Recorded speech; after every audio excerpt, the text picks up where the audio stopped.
Britain की राजधानी London में 15 यूरोपीय देशों ने पुतिन को सीधे युद्ध की धमकी देकर पूरी दुनिया को तीसरे विश्व युद्ध में धकेलने का काम कर दिया है।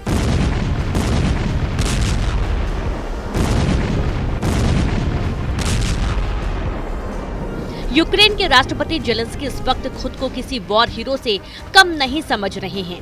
हालात ये हो गए हैं कि जैसे ही लंदन में युद्ध को लेकर यूक्रेन शिखर सम्मेलन खत्म हुआ तो रूसियों की तरफ से पूरे यूरोप का सफाया करने का ऐलान कर दिया गया। यहाँ तक कि अमेरिका के राष्ट्रपति ने साफ कह दिया कि अब अमेरिका यूक्रेन का जंग में रत्ती भर साथ नहीं देगा। अमेरिकी मीडिया ने ट्रंप सरकार के टॉप अधिकारों के हवाले से दावा कर दिया है कि पूरे यूरोप में तैनात अमेरिका के 20,000 सैनिकों को वापस बुला लिया जाएगा। वॉर एक्सपर्ट्स का साफ कहना है कि पुतिन के खिलाफ यूरोप युद्ध शुरू हो चुका है और अब रूस वो जंग करने जा रहा है जिसकी कल्पना दुनिया में किसी ने भी नहीं की है। आप भीषण जंग का इसी से अंदाजा लगा सकते हैं कि अकेले यूक्रेन को ही ब्रिटेन 5,000 एयर डिफेंस मिसाइल देने जा रहा है ताकि रूस के तूफानी हमलों से बचाया जा सके। हम आपको दिखाने जा रहे हैं कि कैसे अब रूस यूक्रेन के उन इलाकों पर कब्जा करने जा रहा है जो अभी तक उसके कंट्रोल में नहीं है।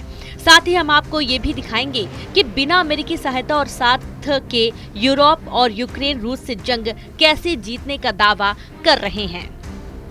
ट्रंप और जेलेंस्की के बीच हुई तीखी बहस के बाद से यूक्रेन जंग अब यूरोप जंग में बदल चुकी है। अमेरिका यूक्रेन जंग से किनारा कर रहा है और यूरोप को धमकी दे रहा है।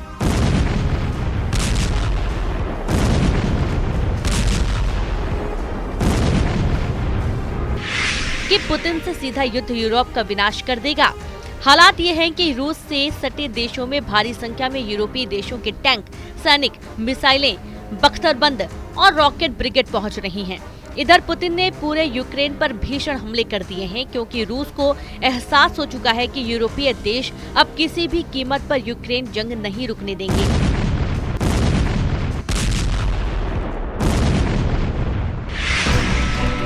जरा देखिए रूस और अमेरिका ये क्यों मानकर चल रहे हैं कि तीसरा विश्व युद्ध यूरोप से शुरू हो चुका है। हम आपको लंदन में हुई उस मीटिंग के दावे बता रहे हैं जिसमें यूक्रेन को एक से बढ़कर एक हथियार देने और अरबों डॉलर देने के दावे किए जाने लगे हैं। लंदन में यूक्रेन युद्ध को लेकर हुई मीटिंग में 15 देशों के राष्ट्र प्रमुख और वरिष्ठ नेता शामिल हुए। यहाँ राष्ट्रपति जेलेंस्की के सामने ऐलान किया गया कि यूक्रेन को हथियार और पैसों की कोई कमी नहीं होने दी जाएगी। इस बैठक में तुर्की के विदेश मंत्री, नाटो के महासचिव, यूरोपीय संघ और यूरोपीय काउंसिल के प्रेसिडेंट शामिल हुए। इस दौरान ब्रिटिश पीएम कीर स्टारमर ने यूक्रेन को 14,000 करोड़ रुपए की मदद देने का ऐलान कर दिया है। कीर स्टारमर ने ऐलान किया है कि इस पैसे से यूक्रेन को 5,000 एयर डिफेंस मिसाइल मिलेंगी जो रूस के खिलाफ इस्तेमाल होंगी। स्टारमर ने कहा कि यूक्रेन के लिए ये मिसाइलें ब्रिटेन के बेलफास्ट में बनाई जाएंगी। एक दिन पहले पीएम कीर स्टारमर ने जेलेंस्की को 24,000 करोड़ रुपए का लोन देने की बात कही थी। ब्रिटेन, फ्रांस और जर्मनी रूस से मुकाबले के लिए यूक्रेन को तैयार करने में जुट गए हैं। यूरोपीय कमीशन के अध्यक्ष उर्सुला वॉन डेर लेयेन ने कहा कि हमें सबसे खराब हालात के लिए सपोर्ट बढ़ाने के पूरी ताकत से कोशिश शुरू होनी चाहिए। जर्मन चांसलर ओलाफ शोल्ज ने कहा कि यूक्रेन और यूरोप रूस की शर्तें नहीं मानेंगे और उसकी आक्रामकता पर जमकर पलटवार करेंगे। इधर दूसरी तरफ ट्रंप और पुतिन के करीबी ने यूक्रेन जंग को बेहद खूनी बता दिया है। हालात ये हैं कि रूस ने पिछले 48 घंटे में यूक्रेन के बहुत बड़े इलाके पर हमले शुरू कर दिए हैं।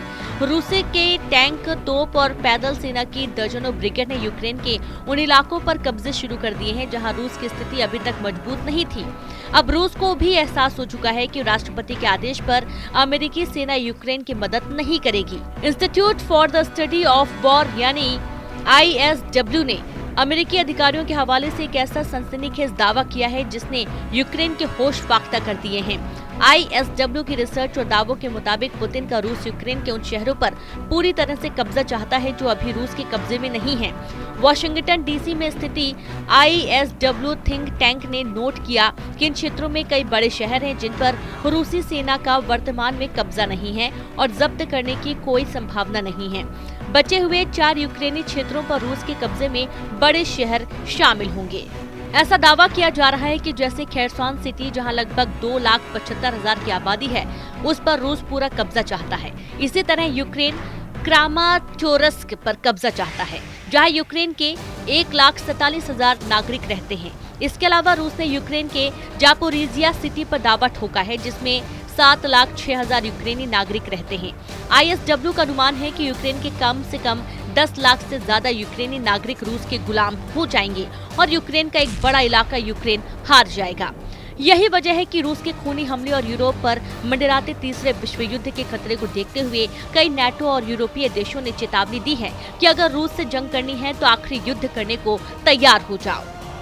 नाटो और यूरोपीय देशों में शामिल पोलैंड के पीएम डोनाल्ड टस्क ने रूस से बड़े और लंबे युद्ध को देखते हुए बहुत बड़ा बयान दिया है। पोलैंड के पीएम डोनाल्ड टस्क ने साफ कहा है कि यूरोप में साहस की कमी से जूझ रहा है। यूरोप में 50 करोड़ यूरोपियन जो 30 करोड़ अमेरिकियों से क्यों मदद मांग रहे, ये वाकई यूरोप के लिए शर्मनाक है। हम 50 करोड़ यूरोपियन 14 करोड़ रशियन से अपना सुरक्षा के लिए अमेरिका का मुंह क्यों ताक रहे हैं। अगर अभी भी यूरोप ने रूस से मुकाबला करने का साहस नहीं दिखाया तो यूरोप का वजूद खतरे में पड़ जाएगा। पोलैंड के प्रधानमंत्री डोनाल्ड टस्क ने दो टूक कहा कि पश्चिम देश पुतिन के ब्लैकमेल के आगे नहीं झुकेंगे। लेकिन इधर कुछ यूरोपियन और नाटो देशों ने यूक्रेन जंग में रूस के खिलाफ युद्ध करने का विरोध शुरू कर दिया है। यूक्रेन के सपोर्ट के मुद्दे पर यूरोपियन यूनियन के अंदर भी दरार नजर आ रही है। स्लोवाकिया के प्रधानमंत्री रॉबर्ट फिको का कहना है कि वो यूक्रेन को आर्थिक और सैन्य तौर पर मदद नहीं देंगे। यूक्रेन कभी भी सैन्य ताकत के दम पर रूस को बातचीत के टेबल पर नहीं ला पाएगा। हंगरी के प्रधानमंत्री विक्टर ओरबान ने भी जेलेंस्की के खिलाफ अमेरिकी राष्ट्रपति ट्रंप का सपोर्ट किया है। व्हाइट हाउस में दोनों के बीच हुई बहस के बाद उन्होंने ट्रंप को मजबूत और जेलेंस्की को कमजोर कहा है।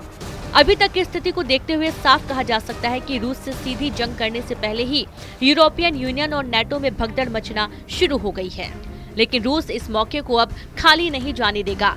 ये तो तय है, वो यूक्रेन भी जीतेगा और यूरोप को भी रौंदेगा। इस दौरान देखना होगा कि राष्ट्रपति ट्रंप पुतिन के जंगी एक्शन पर क्या रिएक्शन देते हैं। फिलहाल अमेरिका यूक्रेन और यूरोप का जंग में साथ अब किसी भी कीमत पर नहीं देगा, ऐसा लगता है। The war, But you're saying you don't want a but I ceasefire. said to you, I want a with ceasefire. guarantees. Because you'll get a ceasefire faster than an agreement. Ask our people. You're I'm playing very cards. serious. You're I'm gambling the with the president lives in of war. millions of people. You think- You're gambling with World War III. And what you're doing is very disrespectful to the country, this country. War, You're not Mr. in a good Brown. position. I was You don't have the cards right now. With us, you start having not playing cards. cards. Right now, you don't. I'm very You're playing serious, cards. miss.